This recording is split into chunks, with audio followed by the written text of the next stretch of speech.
साथियों नमस्कार, मेरा नाम प्रशांत है और आप देखना शुरू कर चुके हैं खुदरंग। साथियों, उत्तर प्रदेश की अयोध्या की जो घटना है उसको लेकर के बहुजन समाज पार्टी ने अपना स्टैंड एकदम क्लियर करके रखा हुआ है। और स्टैंड क्लियर करने के मामले में मैं आपको बताऊं, बहन जी मायावती जी का कोई सानी नहीं है। चाहे वो कल आरक्षण में जो वर्गीकरण की बात है उस पर बहुजन समाज पार्टी का स्टैंड हो, या फिर आज अयोध्या की जो घटना हुई, जिस तरीके से अयोध्या में एक बच्ची के साथ एक जघन्य वारदात को अंजाम दिया जाता है और उस पूरे मामले में समाजवादी पार्टी के लोगों का नाम सामने आता और उसके तुरंत बाद बहन कुमारी मायावती जी अपना स्टैंड क्लियर करती हैं। सीधे तौर पर पहली लाइन में वो कहती हैं कि भारतीय जनता पार्टी की जो सरकार वो कार्रवाई जो कर रही वो तो ठीक है, लेकिन इतनी लेट लतीफी क्यों हुई, और साथ में इस पूरी घटना में जो समाजवादी पार्टी के जो पदाधिकारी हैं वो सीधे तौर पर आरोपी हैं, दोषी हैं। उसको लेकर के उन्होंने समाजवादी पार्टी पर हमला बोला। समाजवादी पार्टी पर जब अखिलेश यादव ने कहा कि जो योगी सरकार कर रही है, जिन आरोपियों को पकड़ा है उनकी डीएनए जांच कराई जाए, और डीएनए जांच में अगर वो सही साबित होती है तो अच्छा, नहीं तो फिर जो अधिकारियों ने इस तरीके का एजेंडा बनाया है पार्टी को उनकी बदनाम करने का, उस पर जो है कार्रवाई करनी चाहिए ऐसे अधिकारियों पर। साथियों, इसको लेकर के मायावती जी ने एकदम जबरदस्त तरीके से अपना स्टैंड क्लियर किया, और ना सिर्फ क्लियर किया बल्कि तुरंत बहुजन समाज पार्टी के प्रतिनिधि मंडल को भेजा वहां पर, उस पीड़िता के परिजनों से मिलने हॉस्पिटल भेजा गया, उनके गांव भेजा गया। खुद प्रदेश अध्यक्ष विश्वनाथ पाल परिवारजनों से मिलने पहुंचे।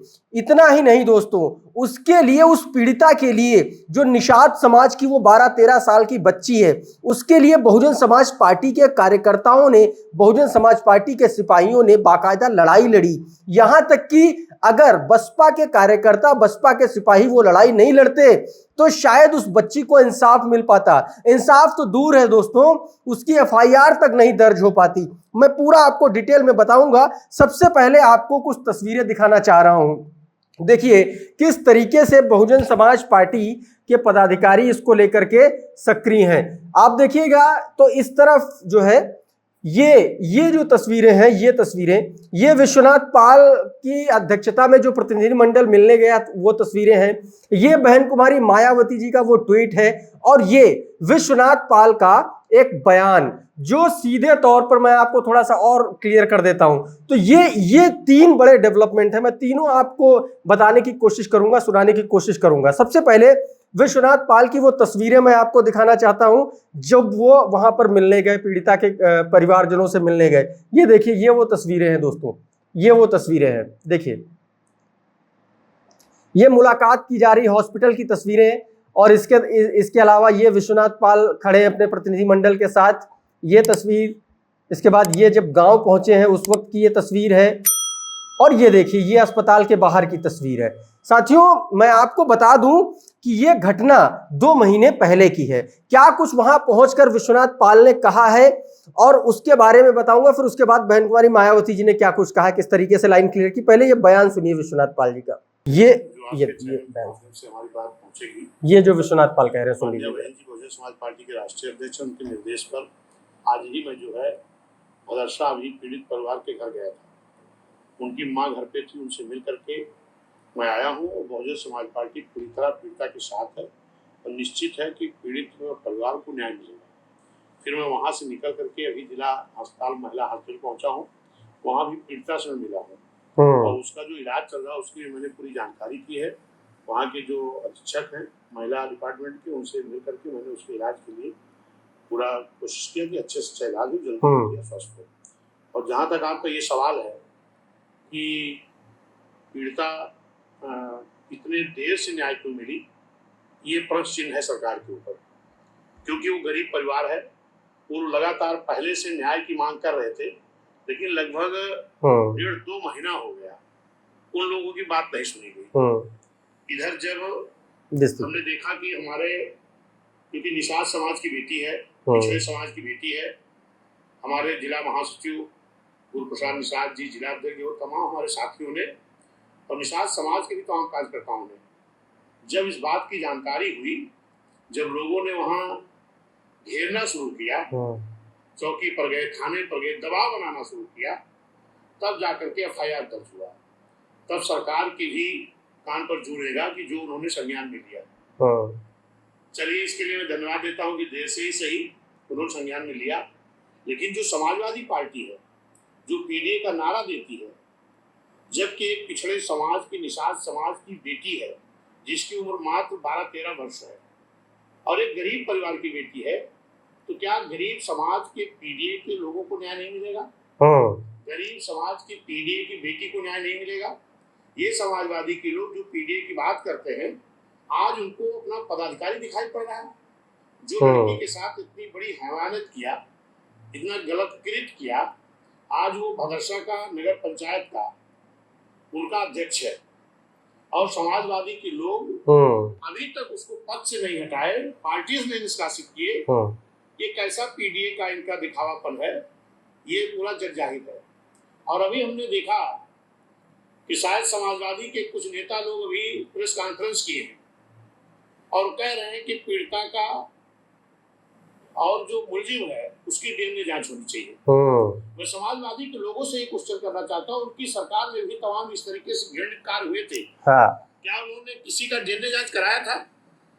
और आज जो उत्तर प्रदेश की सरकार चल रही है, अभी एक घटना हरदोई में हुई, बलात्कार करके हत्या कर दी गई।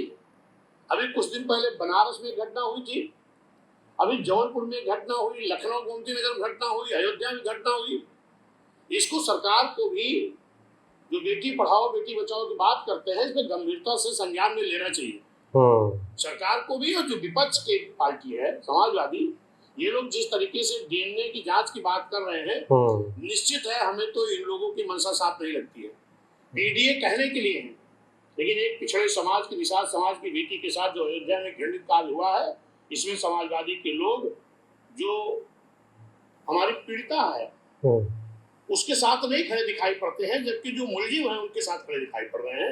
ये सरासर गलत है। ठीक बात। तो ये विश्वनाथ पाल ने एक बहुत नपातुला और बहुत सधा, ना सिर्फ ये संवेदनशील बयान है, बल्कि सियासी तौर पर ये कहां तक हिट करेगा समाजवादी पार्टी को और भारतीय जनता पार्टी को और कांग्रेस पार्टी को, इसके बारे में समझ लेते हैं। देखिए, जगह है अयोध्या, जिस समाज से बच्ची आती है वो है ओबीसी समाज, और ये वो ओबीसी समाज है निषाद समाज। निषाद समाज के मंत्री हैं संजय निषाद, डॉक्टर संजय निषाद, भारतीय जनता पार्टी की सरकार में। उनकी अपनी पार्टी है निषाद पार्टी, निर्भय शोषित समाज पार्टी के नाम से। और दूसरी तरफ आप देखिए, जो कैंडिडेट है, यानी कि जो आरोपी है, जो समाजवादी पार्टी का पदाधिकारी है, वो समाजवादी पार्टी से फैजाबाद यानी कि अयोध्या लोकसभा सीट से जो सांसद चुने गए हैं अवधेश प्रसाद का वो करीबी बताया जा रहा है। अब ऐसे में एक तरफ समाजवादी पार्टी और कांग्रेस पार्टी, जो दलितों को लेकर के जो संविधान बचाने, आरक्षण बचाने के नाम पर इन लोगों ने जो चुनाव जीता, एक तो वो मामला सीधे तौर पर उसकी पोल खुल गई, पोल पट्टी खोल दी जाकर के वहां पर विश्वनाथ पाल ने। और दूसरा, जब पीडीए की बात कर रहे हैं तो पीडीए में सबसे पहले पी आता है, यानी कि पिछड़ा, और पिछड़े का ही शोषण किया समाजवादी पार्टी के एक पदाधिकारी ने। तो समाजवादी पार्टी के पीडीए की भी पोल खुल गई। दूसरी तरफ संजय निषाद भारतीय जनता पार्टी की सरकार में मंत्री हैं, उनकी पोल खुली, बीजेपी की पोल खुली। और तीसरी बात, अगर बहुजन समाज पार्टी के कार्यकर्ता और पदाधिकारी उस बच्ची के पीछे नहीं खड़े होते, उस बच्ची के साथ नहीं खड़े होते, तो ये जो नकारा पुलिस अफसर है, जो नकारा पुलिस अधिकारी हैं, जो उत्तर प्रदेश के पुलिस थानों में नक्कार खाने में तूती बोलती है, नक्कार खाने की, कभी भी एफआईआर दर्ज नहीं होती।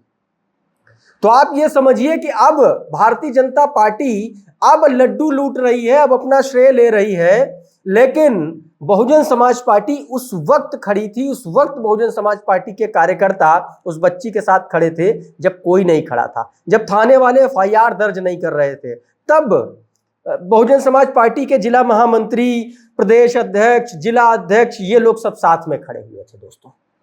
तो इस तरीके से बहुजन समाज पार्टी ने आज सबसे पहले वहां पर जा करके प्रतिनिधिमंडल अपना भेज करके बहन जी ने अपना एक तो सियासी दांव चला, दूसरा संवेदनशीलता भी उन्होंने दिखा दी। जिस तरीके से उन्होंने बाबा वाले केस में किया था, भगदड़ वाले केस में किया था, उन्होंने कैसे हाथरस में सबसे पहले अपना प्रतिनिधिमंडल भेजा, उसके बाद राहुल गांधी, फिर चंद्रशेखर आजाद, फिर उसके बाद समाजवादी पार्टी, तमाम सारे लोग गए। समाजवादी पार्टी ने तो अभी तक वहां खैर नहीं भेजा। तो स्टैंड एकदम बहुत क्लियर रहता है बहन जी का इन सब मामलों में।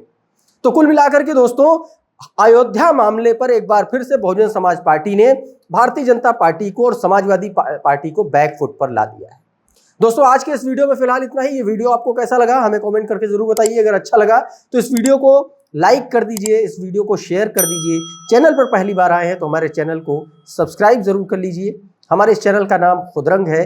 बहुत बहुत शुक्रिया, बहुत बहुत धन्यवाद हमसे जुड़ने के लिए। बहुत बहुत धन्यवाद।